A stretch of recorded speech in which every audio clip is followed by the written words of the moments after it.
3 అంతలు 4 అంతలు చేయాలి. ఏది గరీబోడు ఇల్లు కట్టుకునే ఇసుక మీద, కంకర మీద, దాని మీద మీరు రేట్లన్నా పెంచాలి. ఎంత పెంచినా అది 1000 డబుల్ చేస్తే 2000 అవుతుంది, 3 అంతలు చేస్తే 3000 అవుతుంది, కానీ 35,000 అయితే రాదు కదా. ఇవాళ ఈ విషయంలో కూడా ఒక క్లారిటీ ఇవ్వాల్సిన అవసరం ఉంది. దీన్ని బట్టి వీళ్ళు భూముల అమ్మకానికి రంగం సిద్ధం చేసిండ్రు అనేది ఇలా బడ్జెట్లో అర్థమవుతా ఉంది.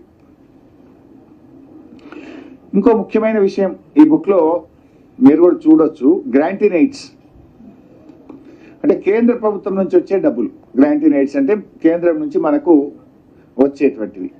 ఎంత వచ్చింది లాస్ట్ ఇయర్ మీరు చూస్తే, ఇది పేజ్ నంబర్ 4 కాలం నంబర్ 4 గ్రాంటీన్ ఎయిడ్. పోయినసారి వచ్చింది 9,729 కోట్లు. 9,729 కోట్లు. నిన్న అసెంబ్లీలో మనం ఏం మాట్లాడినాం? కేంద్రం తెలంగాణకు దగా చేసింది, కేంద్రం అన్యాయం చేసింది, కేంద్రం నిధులు ఇవ్వలేదు అని మనం కేంద్రం మీద దుమ్మెత్తి పోసినాం. అందరం కలిసి ఏకగ్రీవంగా తీర్మానం కూడా చేసినాం. వీళ్ళు ఎంత పెట్టింది? ఇప్పుడు 21,636 కోట్లు పెట్టారు. మీరు బడ్జెట్ ఎందుకు లేట్ అయిందంటే మేము ఢిల్లీ చూసి పెడతాం, కేంద్ర ప్రభుత్వ బడ్జెట్ చూసి పెడితే కరెక్ట్గా ఉంటుంది అని అన్నారు. మరి బడ్జెట్ చూసే పెట్టింది కదా.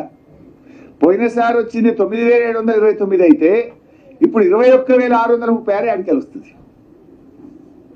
పోనీ మేము కేంద్రం కూడా చూసినాం లెక్కలు. సిఎస్ఎస్ అంటే సెంట్రల్లీ స్పాన్సర్డ్ స్కీమ్ కింద రాష్ట్రాలకు నిధులు ఇస్తారు. మరి కేంద్రం పోయినసారి ఎంత పెట్టింది, ఈసారి ఎంత పెట్టింది అని కూడా చూసినాం.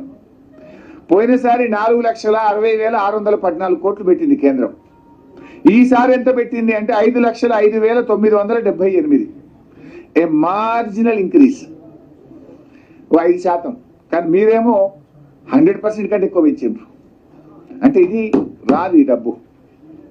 అంటే మీదంతా అంకెల గారడి. ఈ డబ్బు రాదంటే నువ్వు ఇది ఆదాయం రాకపోతే ఏమవుతుంది?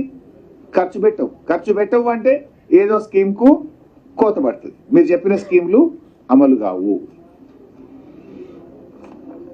అట్లే ఇంకో జోక్ ఉంది, ఇంట్రెస్ట్ రిసిప్ట్స్.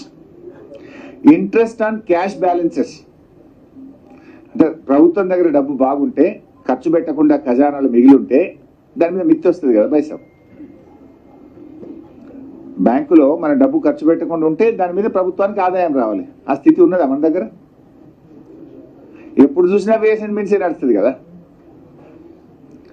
ఒకవైపు గ్రామ పంచాయతీలకు రూపాయి ఇచ్చుడు లేదు, ఒకవైపు మున్సిపాలిటీలకు పైసలు ఇచ్చుడు లేదు, జీతాలు వస్తలేవని రోడ్ల మీదకి వస్తున్నారు ప్రజలు, బిల్లులు వస్తలేవని సర్పంచులు మొత్తుకుంటున్నారు, కాంట్రాక్టర్లు మొత్తుకుంటున్నారు. ఒకవైపు అభివృద్ధి కుంటుపడ్డ పరిస్థితి.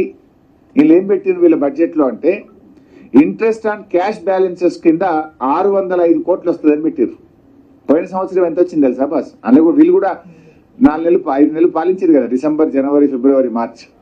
-24 lakhs. పోయినసారేమో -24 బికాస్ మనం ఓడి తెస్తే వేస్ అండ్ మీన్స్ కి ఇంట్రెస్ట్ కట్టాం కదా, అది -24 ఉంది. వీళ్ళు ఈసారి 605 కోట్లు వస్తుందని పెట్టిండ్రు. ఇంట్రెస్ట్ రిసిప్ట్స్ మొత్తం కలిపి 713 కోట్లు చూపిస్తుంది. అంటే ఇది జరగదు. ఇంకోటి మీరు ఆలోచిస్తే ఇందులో ఈ బుక్ లో ఒకవైపు ఏమన్నారు, ఈ రాష్ట్ర ప్రభుత్వం తెచ్చిన అప్పులు కట్టడానికే మాకు 1,000 కోట్లు అయింది, 2,000 కోట్లు అయింది అన్నారు కదా. ఇందులో